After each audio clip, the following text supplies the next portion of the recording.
and in today's video I just briefly wanted to discuss a theory I had come along or across of why, amongst other reasons, why coin magic really works and is powerful and is something you should consider for your audiences. So, with that said, let's roll that intro.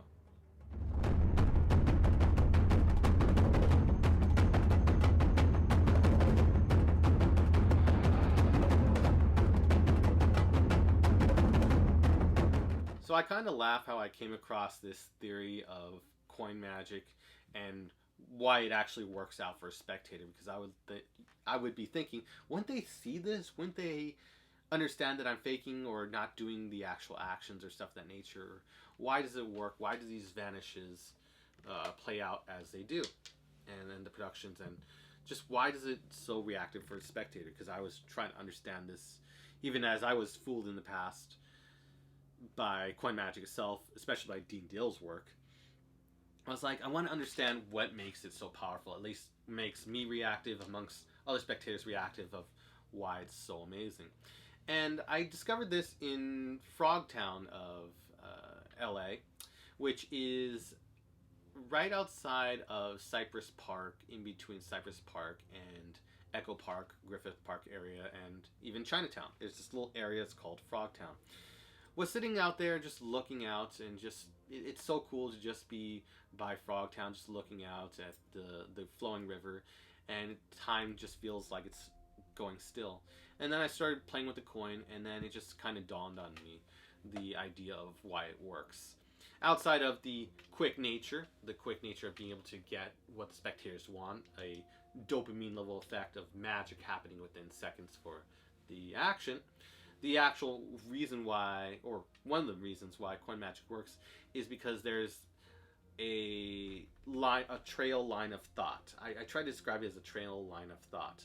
There's the coin which they see and where it stands, the transaction of or the movement of it from where it happens, which is B, and then there is C, the end result of where it should be, and then there is D, where if you decide to do something magical with it, where it actually goes or where it's produced from. It's an A through D thing. So A, they see the coin, they can make note of it. It's almost scientific. This is A.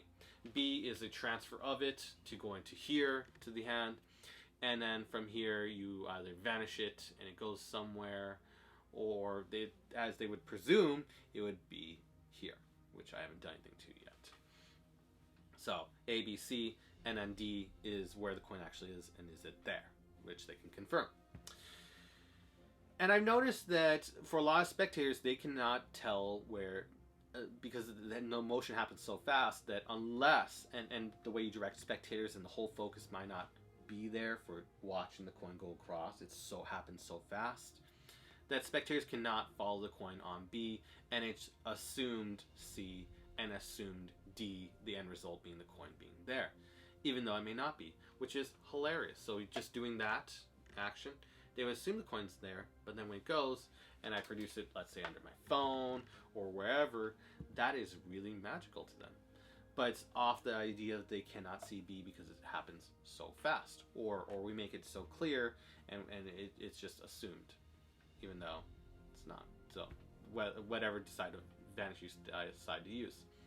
So B, even though you can't really see it too much, is assumed. B, the motion is assumed, or we see it going towards a direction. What is the end result? So we see A is the coin. Okay, drop it over here, goes over here. So B was that motion of it going to here. C is it's assumed at this position here, and then D is confirming if that object is there, and not being there, they are amazed. They go, wait, what? And doing it like so. There's been many videos even of people going to other examples of this with animals, and they show doggy treats and then doing a basic vanish, and to see it go, the dog, even though they have the ultimate sense of smell, or one of the ultimate senses of smell and stuff of that nature, it overwhelms them, and they go search around, even though they know it should be right in that area. Their mind becomes this is with animals, and animals can be amazed with coin magic or vanishing objects, as much as people can, which is really cool. You look it up, monkeys or dogs, vanishing dog treats. You can Google and see this result because there is an assumed B of going towards a direction. And that B is the huge point or the huge crux of coin magic, because there is an assumptive, if they can't see it or it isn't visual, there is the motion of guiding it, and they assume there's a level of assumption that it went to here. And because it's so fast, people just have to assume. And even for magicians, you know, we may know the technique, but it's so fast that we still have to lead to our assumption before backtracking. Even before that point, even for a magician. But then D is the point where it's actually there, and seeing it not there, then spectators are mind blown. And then you could even mind game people on that. Pretend to put the coin, you actually do put the coin, but you're doing a gesture, vanishing gesture, do that. Using Ramsey subtlety. Do like double juke vanish, people see it's gone, it's like, wait, what? So there's different ways you can mind game them using different ways of playing within the A through D realm of how coin magic works. Just a wonderful thing.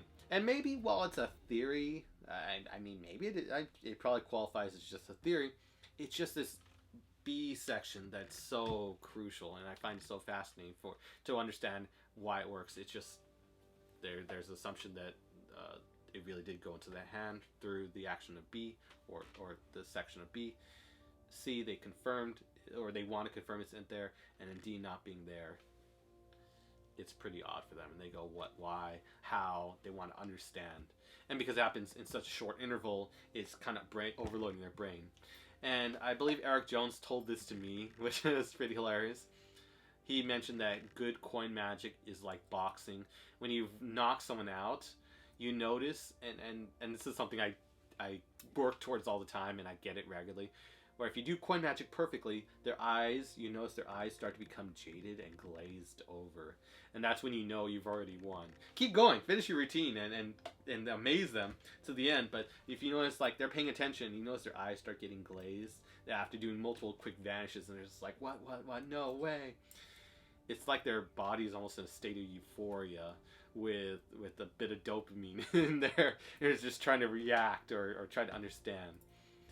And so I went off on a little tangent there on another possible theory, but it's something you always want to aim towards. These glazed eyes are like, whoa, this is so amazing. How is he doing this? Oh my gosh. And you're just trying to understand in a sense of like whimsical, childlike wonder. But anyways, that was aside from the point. The point was to demonstrate the theory of why coin magic works, and in my thoughts of what I've come to, one of them, while there are many reasons, again, I do say there's many reasons why coin magic works, and you could respectfully name them in the comments section. For me, I was searching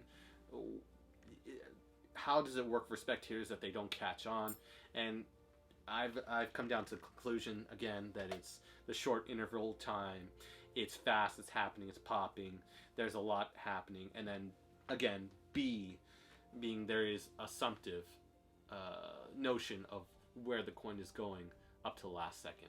So much so that it overwhelms even a dog's sense of smell or perception of where they know it should be, and not being there just like, what? Huh? That's crazy. So I hope everyone got a little bit of a little something out of this. I just love to give and share my knowledge of what I've learned throughout the years in a way and format that I wish someone had shared with me. So hope you enjoy it, and if you haven't checked out this video or this video yet, definitely check them out, and I will see you in the next video.